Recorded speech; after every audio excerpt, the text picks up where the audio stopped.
But killing a monster that actually has his face just adds salt to the wound. No wonder she is the most tragic of them all. But something isn't quite right about the whole scenario. Every other character seems totally aware that all of their backstories have been coded into them, that they're essentially playing a part. We see this with Ralph, in that he doesn't actually care about his motivation to destroy the building in his game, that his stump was moved in order for it to be built. The same way that Vanellope knows that she isn't an actual princess. They're all just playing roles so that their games make sense.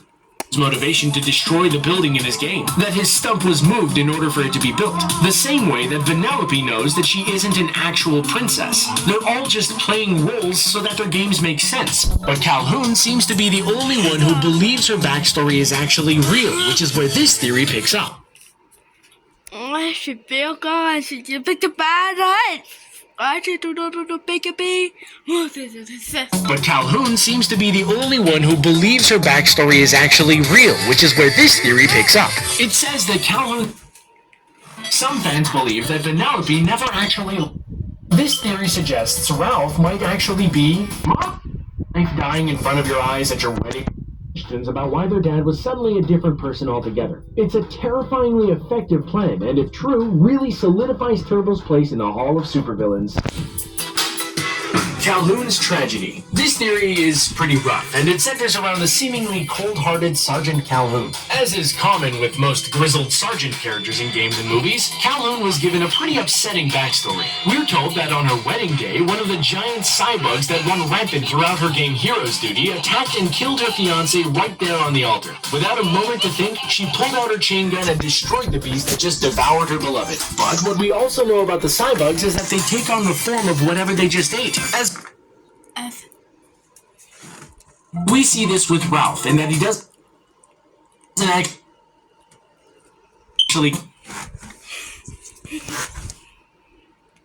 He's out. I'm Ebony's host, founder and head chef of Senorita. Without being able to connect mobily with my customers on social media or through point of sales, we wouldn't be where we are today.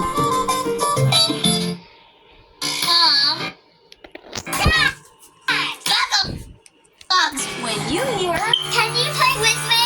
What? Don't panic! Bluey is all newy with 10 new episodes on Disney Plus and new ways to play.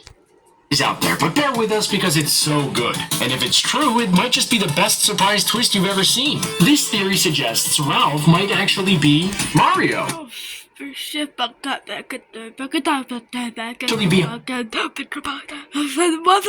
With their sartorial choices, because both characters are known to rock a red shirt and cool pair of overalls. Then there's the way that Ralph descends into his stump, which looks all too similar to how Mario disappears into the pipes in his games. The similarities keep piling up. Fix-It Felix is a really Then there's the way that Ralph descends too similar.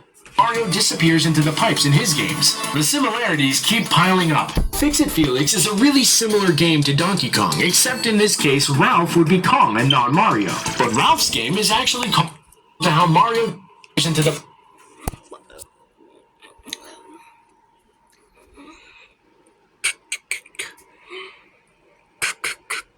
But Ralph is actually called Fix-It Felix.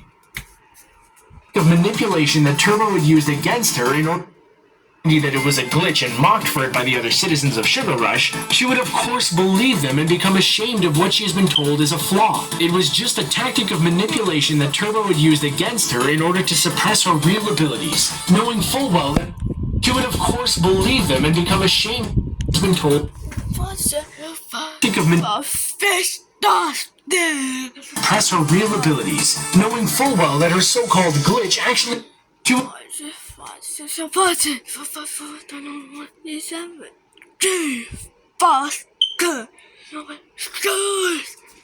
Knowing full well that her glitch actually made her even more powerful.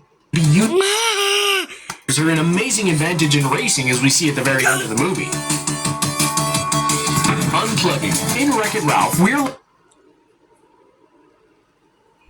But Calhoun seems to be the only one who believes her backstory is actually the most tragic of them all. But something isn't quite right about the whole scenario. Every other character seems totally aware that all of their backstories have been coded into... to be lost, and we assume that because she was a citizen and a racer that her memories have been locked up as well. But it's possible that since Penelope was actually royal to begin with, her memories don't reside in the same place as the other normal citizens. Just like how King Candy's code sits above all the rest, and when she becomes a princess again, she takes no time at all to adjust to the supposedly new information, and immediately starts giving out orders. And while she seemed to forget everything else, she somehow didn't lose her